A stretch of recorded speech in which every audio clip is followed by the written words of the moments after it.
These are the absolute best settings to use in MLB The Show 26. To get to your settings, you're going to start on the main home screen of MLB The Show and go up to the top to the gear that says settings. Open up user settings, and this is the spot where we will change all of our settings in order to put us in the best position to play the game well. For hitting interface, I use zone.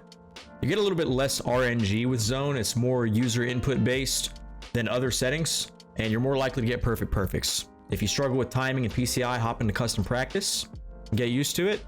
Zone is the only way to hit in MLB The Show if you want to be a decent player. For PCI sensitivity, I go about 3/4 of the way. You can go a couple ticks down, a couple ticks up, but really it's just a personal preference. If you like a slower PCI, you can bring this down to halfway. You can bring it wherever you want. Just make sure that it's something that works for you. For the PCI, I use the BAT PCI. The reason I use it is because on higher difficulties, other PCI setups will get smaller with the difficulty change. The bat always stays the same size. It's just a mental thing for me. I don't know. I don't like to see a small PCI, so I use the bat. Other people will use diamonds. Other people will use outer only. It's just a personal preference again. Just find one that works for you. My setup is bat center, none inner, none outer, yellow color, and 100% opacity. I personally don't use PCI anchor. Some people do, and they find it helpful. Play around with it, see what works for you. Some people will anchor high and work down so that they are less likely to slam. Some people will anchor outside and work in. Some people will anchor on the side that the pitch is coming from. So for a righty, they would anchor on the left side of the plate, and for a lefty, they would anchor on the right side of the plate. Just find something that works for you and go with it. Me, I always start my PCI middle, so I don't use it. For swing input, you're gonna use buttons. Never power swing, never contact swing. They don't really help you. The trade-offs are a lot worse than the advantages that they give you. So only use normal swing, that's X on PlayStation or A on Xbox. For pitching, I use pinpoint pitching interface. It helps you get the most consistent inputs. Some people have a hard time drawing the inputs. Just practice your rhythm and timing. I can make a separate video on how to pitch with pinpoint if that's something that you all would be interested in. Just let me know in the comments and I'll do it. But I use pinpoint just because for me it's the most consistent input every single time. For pitching ball marker, I use pitch trail. A pitch trail will show the end location of the pitch. Some people will use chevron, which shows the starting location of the pitch and the break. That's helpful for tunneling, like if you want to tunnel a sinker and a circle change. You can start them in the same spot so that they look the same right out of the hand.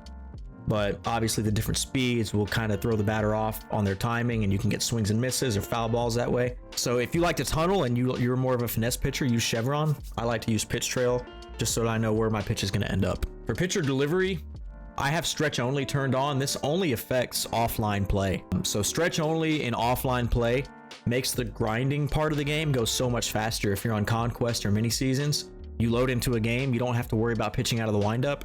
It's just so much quicker. Go ahead and turn that on. Okay, now to the general tab on your settings under decisions. I like to turn auto defensive shift off. For me, I find that having the shift hurts me more than it helps me. You know, if I get somebody swinging late on an inside fastball and they just hit a weak ground ball to the right side and I have nobody there, it really just, it feels bad, man. So turn that off, let your guys play where they play, and go from there. All right, under camera, I like hitting view to be strike zone. Some people like strike zone 2, some people like strike zone high. I think any of those 3 are fine. If you start getting into other cameras besides those 3 though, I think you're gonna have a harder time seeing the ball. Strike zone just makes it much easier to see coming out of the pitcher's hand. Hitting depth of field is new this year. What it does is it blurs the entire background except for the pitcher and the ball. If you're somebody who struggles to see the ball normally, especially in a stadium with a batter's eye that's kind of busy, go ahead and turn this on. It's good for focusing on the pitch as it comes in. And I had it on for a little while, but I found that in online play, I had a little bit of lag, a little bit of choppiness. So I turned it off just to get a little bit better performance.